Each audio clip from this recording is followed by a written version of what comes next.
Hello, Christopher Brent here, coming to you today with a musical podcast on the subject of tempo. What is tempo in music? That is the question of the day.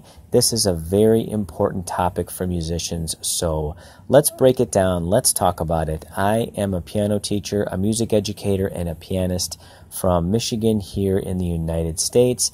And this is an important topic that can be overlooked in many ways. So that's what I want to talk about today. So first, let's define tempo. Tempo is basically the rate of speed at which a musical composition is performed. So usually at the beginning of a work, we're going to see a tempo indication given to us by the composer. Usually that will be in Italian, and that way we know what the tempo should be for that piece of music. So if we see allegro at the beginning of a work, allegro means fast with a sense of liveliness. If we see moderato, that means moderate. If we see andante, that means walking speed. If we see adagio, that means slow. Now, in some editions, next to the tempo marking will be a number, and the number refers to the metronome marking. So oftentimes we see allegro, and next to allegro we see the number 120. 120 means beats per minute on a metronome. So if you have a metronome, you can turn your metronome to 120, and that's going to be allegro.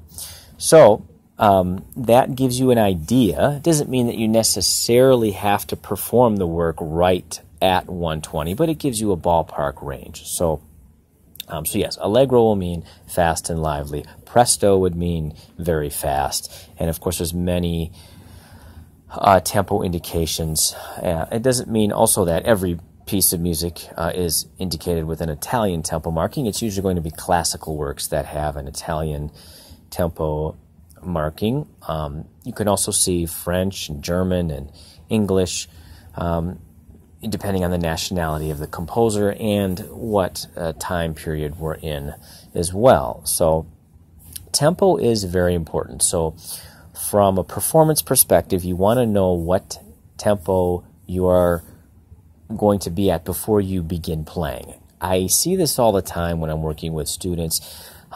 Students will start playing a piece and they won't really find their tempo until, 2, 3, 4 measures into a piece, sometimes longer, sometimes never at all. So you want to know what tempo you're going to be at before you begin. So you might count at least a measure or so in your head before you begin. You might count out loud if you are working on the piece or practicing. It's especially important to count out loud when you're practicing. But the idea is you want to know what your tempo will be before you begin. This is very important, not just for a musician playing a solo work, but obviously for ensemble situations, right? I had a student play a concerto with an orchestra this past weekend, and of course, in a situation of that magnitude, when it comes to soloist and conductor, they have to be on the same page as far as tempo is concerned, so the musicians can stay together in performance. This is certainly important when it comes to small ensembles. A jazz ensemble doesn't really even mean, it doesn't even matter what style, right? I mean, it is important for the musicians to be locked in and on the same page as far as tempo is concerned. So you want to know what tempo you will be at before you begin the piece. So that's rule number 1. Now let's talk about what happens to tempo once the music starts, right? Sometimes there will be a tempo indication, there will be a change of tempo in the music somewhere in the middle, right? So a composer will indicate that. Maybe if you start the piece at allegro, there might be a middle section that will be at moderato, that might be at a slower tempo than what you started with, right? So that will be indicated by the composer. Sometimes there are certain words that indicate a slight change to the tempo temporarily, such as ritardando. Usually at the end of a work, you might see ritardando, and that just means to slow down just for maybe one measure or so at the end for dramatic effect, right? But that's a very temporary situation, usually one measure or so. So there will be a little bit of fluctuation depending on the style, depending on what the composer asks for.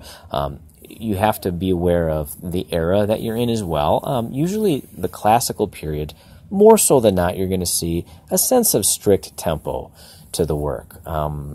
You're going to see a march, for example. That's a very good example of a work that is usually at a very strict, consistent tempo from beginning to end, without much what they call rubato. There's very little rubato in a march, right?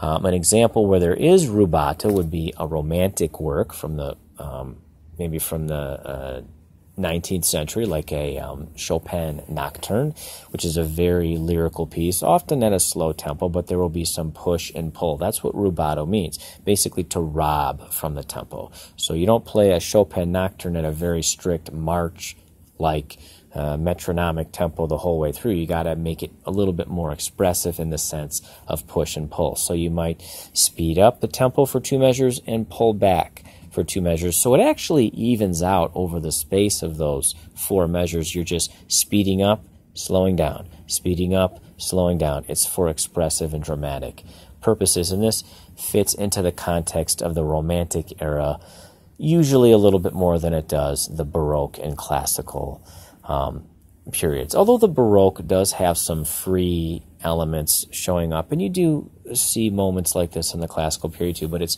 very predominant that you're going to see rubato showing up in the Romantic era and in the 20th century. So you want to know what rubato is and how to apply it, and if you're taking private lessons, you can certainly talk to your teacher about how to do that, because it's a little bit more of an advanced topic. And whenever you're playing a piece with rubato, I always have my students play the piece at a strict tempo so they know what is happening as far as just what's written rhythmically. You can't just play rubato and have no idea how to play those particular rhythms at a strict tempo. You want to be able to know how to do both. So you should look at what is written in a strict tempo first, and then you can apply your rubato afterwards.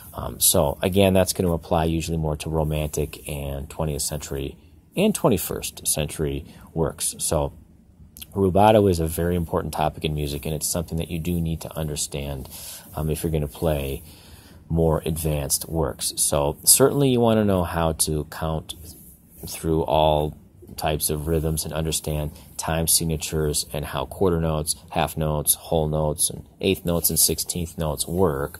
You have to have that understanding too. So what you're doing is you're taking those concepts and applying it to a rhythmic timeline and keeping a very steady tempo. And you, again, I'll stress it again that you have to know what your tempo is before you begin the piece. If you remember anything from this podcast, it would be that. You can't sort of be unsure of what your tempo is and kind of do some guesswork here and there for the first few passages and have everything start. A conductor can't do that with an orchestra, or there will be problems. So know your tempo before you begin. Sometimes there is no tempo indication in a piece of music. A good example would be Bach. So a lot of Bach keyboard works, there is no tempo indication. So it's a little bit more subjective, and you want to make your decision on what tempo to take based on certain criteria. So not every musician sees it the same way, right? And that's what's so awesome about music. I've heard Bach inventions played at very slow tempos, and then I hear another recording and it's at a completely different tempo, much faster or something. So I might hear Glenn Gould play a Bach prelude and fugue at one tempo, then I will hear Angela Hewitt play it at a completely different tempo. So everybody's a little bit different when it comes to that, and that's because we have that subjective stretch there as far as tempo goes, because there is no tempo indication there that was left by Bach. So there are certain traditions that are followed, but some artists like to break those traditions, and you have a little bit of freedom actually in the Baroque period to do that in those situations where there is not a tempo marking given. So certain editions of Bach will have a suggested tempo by the editor, but that's not by Bach, that's by the editor. So you got to look for those kinds of things in those particular situations. So Hopefully this gives you some idea on the importance of tempo and how it can apply to you. When you are playing a work that is at a very fast tempo, like presto or prestissimo, you do have to work up to that tempo. Usually you don't sight read a piece at presto and have all the notes down perfectly right away, right? So you have to go at slow practice tempos throughout many weeks or months to get everything up to speed. So that's when it's really important to be on top of what your tempo is and to have the tempo in mind before you begin playing certain passages.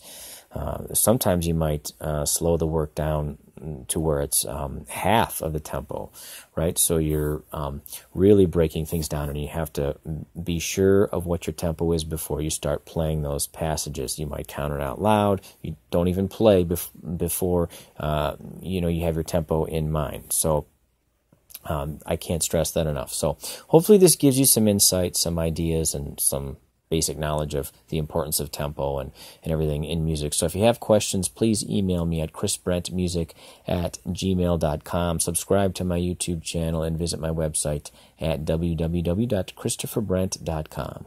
Thank you so much and have a wonderful day.